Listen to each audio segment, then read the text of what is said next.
कई बार आपने एक चीज़ नोटिस की होगी कि बिल्डिंग बन के तैयार तो है, लेकिन उसकी रजिस्ट्रेशन में प्रॉब्लम आ रही है, या बैंक उस पे लोन नहीं कर रहा है, या बिल्डर उसका फिजिकल पोजीशन नहीं दे पा रहा है। इसका एक बेसिक रीज़न होता है उस बिल्डिंग को ओसी या सीसी ना मिल पाना। आपने टर्म शायद बहुत बार सुना भी होगा, ओसी सीसी। तो आज हम बात करने वाले हैं आखिर ओसी या सीसी है क्या।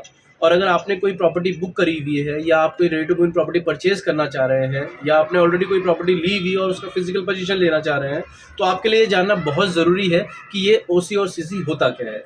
तो इस वीडियो में आप अंत तक बने रहिए। आज के इस वीडियो में हम लोग डिस्कस करने वाले हैं कि आखिरकार ये ओसी और सीसी है क्या।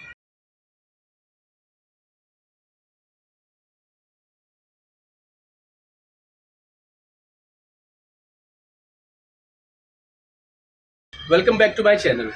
आगे बढ़ने से पहले आई वुड रिक्वेस्ट यू कि अगर आपने अभी तक ये चैनल सब्सक्राइब नहीं किया है तो इसे सब्सक्राइब जरूर कर लीजिए, सो दैट आपको फ्यूचर वीडियोस भी प्रॉपर मिलते रहें। तो जैसे मैंने इंट्रो में बताया, आज हम बात करने वाले हैं किसी भी प्रॉपर्टी से रिलेटेड दो बहुत इंपॉर्टेंट डॉक्यूमेंट्स के बारे में, जिनको हम ओसी और सीसी बोलते हैं। इनका फुल फॉर्म है ऑक्यूपेंसी सर्टिफिकेट और कंप्लीशन सर्टिफिकेट। तो आज के वीडियो में मैं डिस्कस करूंगा आखिर ये होते क्या है और क्यों ये इतने ज़रूरी डॉक्यूमेंट्स हैं। एक बात तो आपको ये ज़रूर पता होगी कि कोई भी बिल्डिंग ज़मीन में बनने से पहले उसके पेपर में उसकी प्रॉपर प्लानिंग होती है। तो ये ओसी और सीसी क्या है, ये जानने से पहले आपको एक बेसिक प्रोसेस पता होना चाहिए कि कोई भी बिल्डिंग बनने के लिए क्या क्या परमिशंस की ज़रूरत होती है और ये परमिशंस किससे लेनी होती है। नॉर्मली जब भी कोई हम इंडिविजुअल घर बना रहे होते हैं या हाई राइज बिल्डिंग बन रही होती है, उसके लिए डिफरेंट परमिशंस आपको जो कंसर्न सिविक बॉडी है या अथॉरिटी है उससे लेनी पड़ती है। इन परमिशन में सबसे पहले आ लेआउट प्लान, कि आप बिल्डिंग किस तरीके से बनाएंगे, उसका क्या लेआउट प्लान है।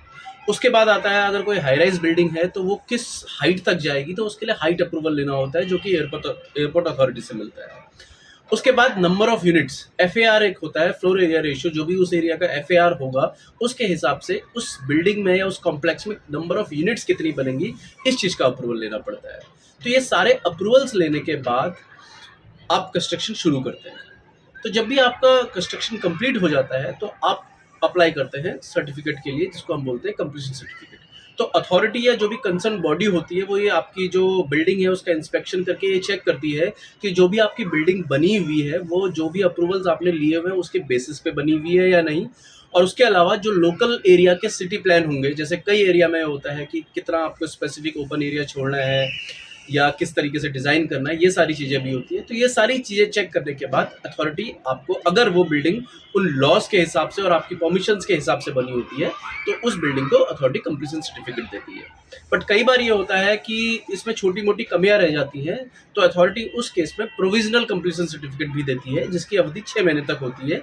यानी 6 महीने के अंदर अंदर आपको जो भी कमियां हैं वो पूरी करनी होती है, तो उसके बाद अथॉरिटी आपको कंप्लीशन सर्टिफिकेट देती है। सो अगर मैं इसे समराइज करूं तो सीसी वो डॉक्यूमेंट है या कंप्लीशन सर्टिफिकेट वो डॉक्यूमेंट है जो कि बताता है कि ये बिल्डिंग है वो सिटी प्लान के हिसाब से आपने जो अप्रूवल्स लिए हैं, जो यानी अप्रूवल अथॉरिटी ने दिया हुआ है उसके हिसाब से कंस्ट्रक्ट की गई है। ये तो बात होगी कंप्लीशन सर्टिफिकेट की। लेकिन कंप्लीशन सर्टिफिकेट का मतलब ये कतई नहीं है कि ये बिल्डिंग लीगली ऑक्यूपाई करने लायक है या इतनी सेफ है कि इसे ऑक्यूपाई किया जा सके।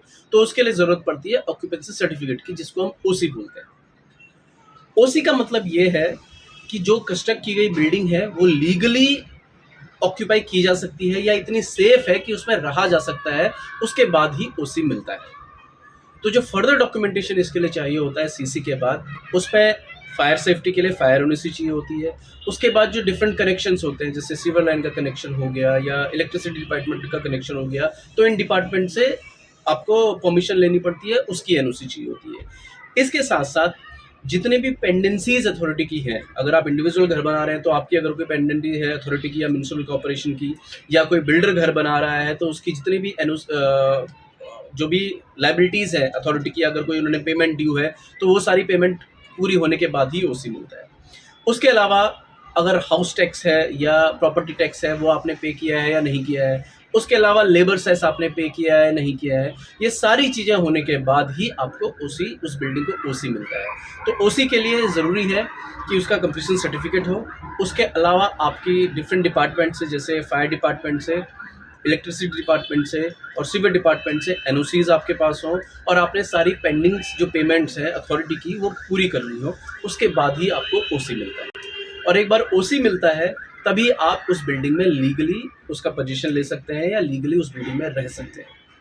तो ये बेसिक डिफरेंस है दोनों ही डॉक्यूमेंट्स में, ओसी और सीसी में। सीसी का मतलब ये है कि बिल्डिंग बाय लॉज सही बनी है, सिटी प्लान के हिसाब से बनी है, जो भी उसको जो भी सेंक्शंस है उसके हिसाब से बनी है। और ओसी का मतलब ये होता है कि वो बिल्डिंग अब ऑक्यूपाई लीगली की जा सकती है और इतनी सेफ है कि उसमें लोग रह सकते हैं। तो ये दोनों ओसी और सीसी के मतलब है। आई होप ये दोनों मतलब आपको समझ में आए होंगे और ये दोनों में फ़र्क क्या है ये भी आपको समझ में आया होगा। अब बात करते हैं ये डॉक्यूमेंट्स इतने ज़रूरी क्यों हैं। तो जैसा कि दोनों की डेफिनेशन से आपको एक हल्का आइडिया तो आ ही गया होगा कि ये डॉक्यूमेंट्स इतने ज़रूरी क्यों हैं। तो अगर हम इसको नंबर्स में करें तो सबसे पहले ओसी और सीसी आपको लीगल फिजिकल पोजीशन लेने के लिए सबसे ज़्यादा ज़रूरी है। अगर ये दोनों डॉक्यूमेंट ना हो तो जिसका आपका फिजिकल पोजीशन है वो लीगल नहीं माना जाएगा। नंबर 2, अथॉरिटी अगर ओसी या सीसी नहीं आई है और लोग उस पर रहना शुरू हो चुके हैं तो लोग अथॉरिटी कभी भी उसको खाली करने का नोटिस दे सकती है, इविक्शन नोटिस आ सकता है, क्योंकि ये लीगली अलाउड नहीं है बिना ओसी और सीसी के आपको फिजिकल पोजीशन लेना। नंबर 3, कई बैंक्स ऐसे हैं जो लोन केवल उसी प्रॉपर्टीज़ को करते हैं जिनमें ओसी या सीसी आ गया होता है, तो आपको बैंक लोन के लिए भी ये डॉक्यूमेंट्स काफ़ी ज़रूरी है। इसके अलावा अगर आपको रजिस्ट्रेशन अपनी प्रॉपर्टी का कराना है या उसकी सब लीज डीड आपको करवानी है, उसके लिए ओसी और सीसी मैंडेटरी है, बिना उसके आप अपनी प्रॉपर्टी का रजिस्ट्रेशन नहीं करवा सकते। अगला, अगर आपने कोई इंश्योरेंस लेना है तो इंश्योरेंस भी उस बिल्डिंग पे या उस घर पे तभी मिलेगा जब उसके ओसी और सीसी आ गए हों, तभी वो लीगली परमिटेबल बिल्डिंग मानी जाती है। इसके अलावा अगर आपको इनकम टैक्स की रिबेट लेनी है, जैसे कि आपको पता ही है अगर आपने कोई होम लोन लिया है तो उसके इंटरेस्ट पे आपको इनकम टैक्स की रिबेट मिलती है, तो वो ये रिबेट आपको तभी मिलती है जब आपकी बिल्डिंग का ओसी आ गया हो। तो इनकम टैक्स की रिबेट के लिए भी ये डॉक्यूमेंट्स काफ़ी ज़रूरी है। उसके अलावा अगर आपको अपने जो कनेक्शंस हैं, सीवर के कनेक्शन है, वाटर कनेक्शन है या इलेक्ट्रिसिटी कनेक्शन है, ये कंटिन्यू करने हैं तो उस बिल्डिंग का ओसी आना ज़रूरी है। अगर ओसी नहीं आया हो तो ये आपके जो कनेक्शंस हैं वो काटे भी जा सकते हैं। तो आई होप अब आपको ये समझ में आया होगा कि ओसी और सीसी क्या होते हैं और इनकी क्या इम्पोर्टेंस है।